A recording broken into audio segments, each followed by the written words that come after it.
नमस्कार, मी करण आपलं सगळ्यांचं माझ्या चॅनलवर स्वागत आहे. मित्रांनो, मुंबई महानगरपालिकेची निवडणूक ही लवकरच होईल असं आपल्याला आता म्हणावं लागेल.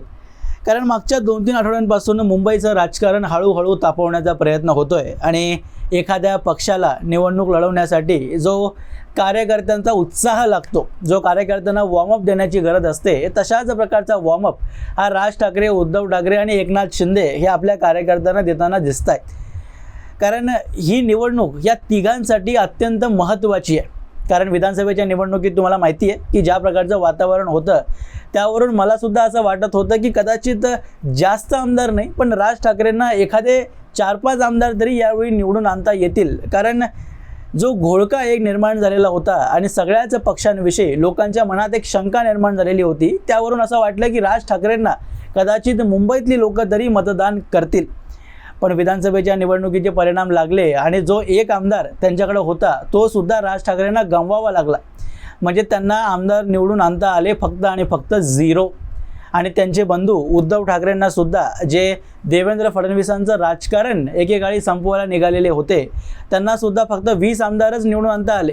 आणि मुख्यमंत्री होण्याचे स्वप्न सगळेच संजय राऊतांचे, उद्धव ठाकरेंचे आणि त्यांच्या पक्षातील वेगवेगळ्या नेत्यांचे हे पूर्णपणे बुडाले. त्यानंतर मग वक्फ अमेंडमेंट बिल असेल किंवा इतर मुद्दे असतील, त्या मुद्द्यांमध्ये जी एक अँटी हिंदू भूमिका उद्धव ठाकरेंनी घेतली, त्यानंतर मग ते हिंदुत्ववादी नाहीत, हिंदुत्ववादी विचारधारा त्यांनी सोडली आहे. बाळासाहेब ठाकरे यांचे विचारसुद्धा, त्यांचा वारस जो होण्याचा हक्क आहे तो सुद्धा उद्धव ठाकरेंनी गमावला आहे, असा सुद्धा विचार अनेक लोकांच्या मनात हळूहळू निर्माण होऊ लागलेला आहे. विशेष करून त्या लोकांनी ज्यांनी या विधानसभेच्या निवडणुकीत त्यांना मतदान केलेलं होतं. आणि वक्फ अमेंडमेंट बिलच्या विरोधात जेव्हापासून उद्धव ठाकरे यांच्या खासदारांनी मतदान केलं आहे तेव्हापासून ती लोकंसुद्धा विचार करत आहे की आपण उद्धव ठाकरेंना मतदान करून काही चुकी केलेली आहे का, आणि ती चुकी या बृहन्मुंबई महानगरपालिकेच्या निवडणुकीत ते सुधारण्यासाठी तत्पर असतील असं आपण अनुमान लावू शकतो. आणि त्यामुळेच आपलं अस्तित्व अजूनही मुंबईत आणि महाराष्ट्राच्या राजकारणात आहे हे दाखवून देण्यासाठी ही निवडणूक राज ठाकरे आणि उद्धव ठाकरे या दोघांसाठी अत्यंत गरजेची आहे. आणि त्यामुळेच हे दोन्ही नेते आत्तापासूनच, म्हणजे सध्या तरी महापालिकेची निवडणूक ही 8-9 महिन्यांच्या कालावधीत तरी होताना दिसत नाही आहे. कारण एकतर OBC कोट्यावरून जो सुप्रीम कोर्टमध्ये केस सुरू आहे, याच्यावर सुप्रीम कोर्ट जोपर्यंत निकाल देत नाही तोपर्यंत राज्य सरकार ही निवडणूक घेऊ शकत नाही. पण एक गोष्ट आहे की निवडणूक घेण्यासाठी राज्य सरकारची आणि देवेंद्र फडणवीस जे मुख्यमंत्री आहेत त्यांची इच्छाशक्ती जर असेल तर ते निवडणूक घेऊ शकतात. आणि त्यासाठी मग सुप्रीम कोर्टमध्ये सरकार, म्हणजे आपल्या सरकारची बाजू ही योग्य प्रकारे जर मांडली गेली आणि केसला लवकरात लवकर निपटवता जर आलं. कारण सध्याचं राजकारण जर पाहिलं तर BJP आणि एकनाथ शिंदेंसाठी जे राजकारण मुंबईत होतं आहे ना, ते राजकारण अत्यंत अनुकूल आहे.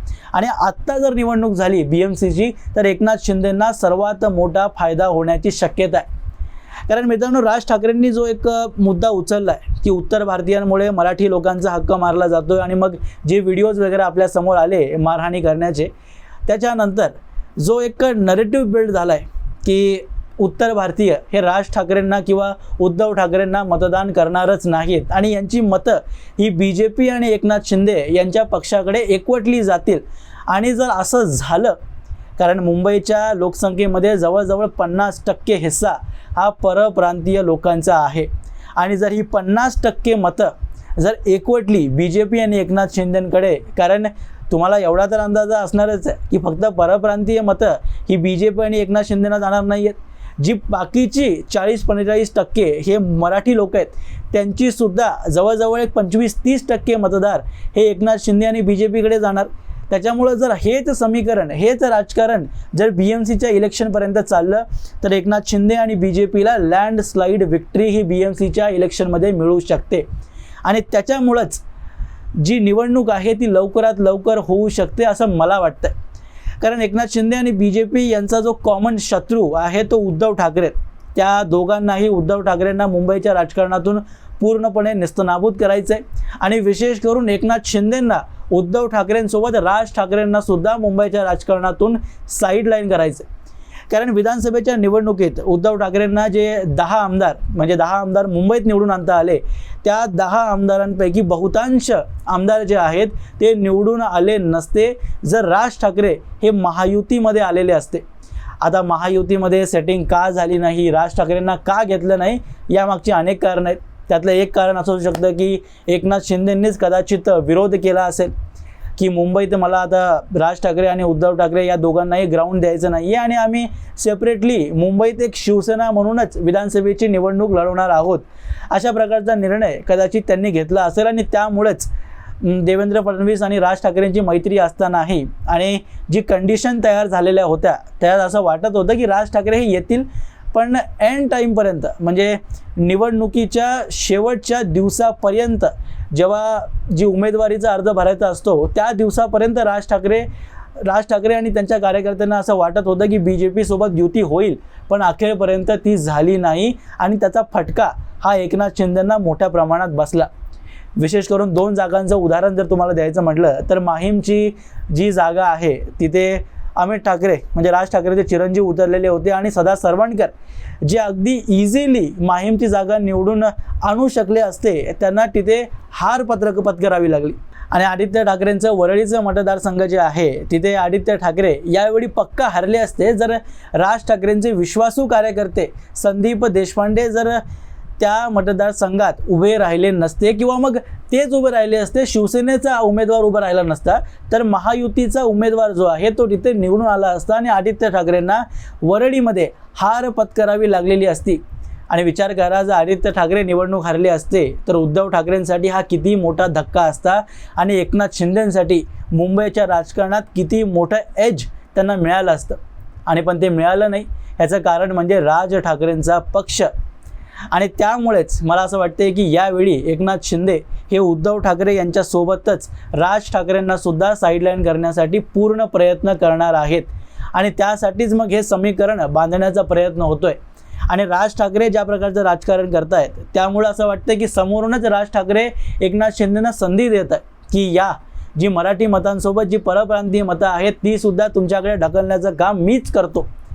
कारण एकनाथ शिंदेंच्या राजकारणाला जर तुम्ही पाहाल तर त्यांनी मागच्या 2.5 ते 3 वर्षांमध्ये एकही वक्तव्य उत्तर भारतीय यांच्या विरोधात केलेलं नाही. ॲट द सेम टाईम त्यांनी मराठी लोकांसाठी सुद्धा आपली भूमिका ठाम ठेवलेली आहे. मुंबई ही मराठी लोकांचीच आहे आणि त्यांचा हक्क मिळवण्यासाठी शिवसेना आणि BJP आणि एकंदरीत महायुतीचं सरकार हे तत्पर आहे, पूर्णपणे प्रयत्न करतं आहे, हे सांगण्याचं काम वेळोवेळी एकनाथ शिंदेंनी केलेलं आहे. त्यामुळं आपल्याला मराठी मतंसुद्धा हवी आहेत, पण त्यासोबतच उद्धव ठाकरे आणि राज ठाकरेंना शह देण्यासाठी जी परप्रांतीय मतं आहेत ती सुद्धा हवी आहेत. आणि ती मिळवण्यासाठी एकनाथ शिंदेंना काही करण्याची गरजच नाही. स्वतः उद्धव ठाकरे आणि राज ठाकरे ज्या प्रकारचं राजकारण करतायत ते राजकारण पाहूनच परप्रांतीय, खास करून उत्तर प्रदेश आणि बिहारमधले जे मतदार आहेत, जे इथं स्थायी लोक राहिलेली आहेत मुंबईत, ती लोक ऑटोमॅटिकली आम्हाला राज ठाकरे आणि उद्धव ठाकरेंना मतदान करायचंच नाही आहे, त्यांच्यासाठी ऑप्शन जो ओपन राहतो तो BJP आणि एकनाथ शिंदेंचाच राहतो. आणि त्यांना जी सेक्युलर लोक आहेत ना, ज्यांना काँग्रेस वगैरे आवडते, ती लोकंसुद्धा मजबूरन त्यांना एकनाथ शिंदे आणि BJPकडे जावं लागेल, त्यांना त्या पक्षांना मतदान करावं लागेल. आणि ही परिस्थिती निर्माण कोण करत आहे तर राज ठाकरे आणि उद्धव ठाकरे. त्याच्यामुळं माझं असं मत आहे की या निवडणुकीमध्ये जी होणारी महापालिकेची निवडणूक आहे त्याच्यात सर्वात जास्त फायदा जर कोणाला होणार असेल तर ते स्वतः एकनाथ शिंदे आहेत. आणि त्यासाठी त्यांना जास्त प्रयत्नसुद्धा करायचे नाही आहेत.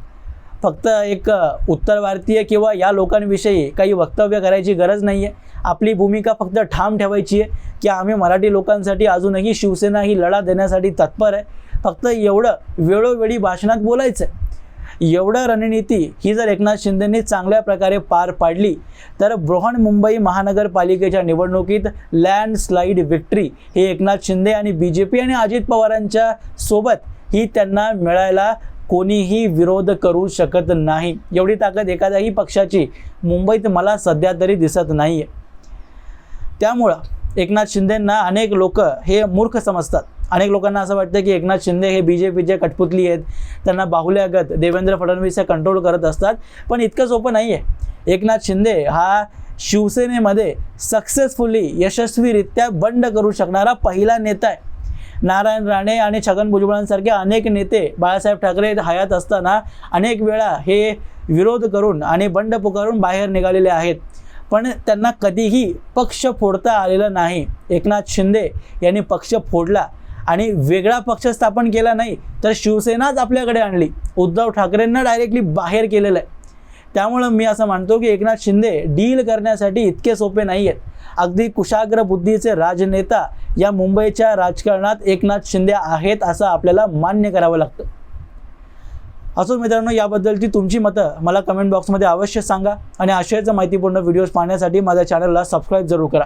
भेटूया पुढच्या व्हिडिओमध्ये. तोपर्यंत जय हिंद, जय महाराष्ट्र.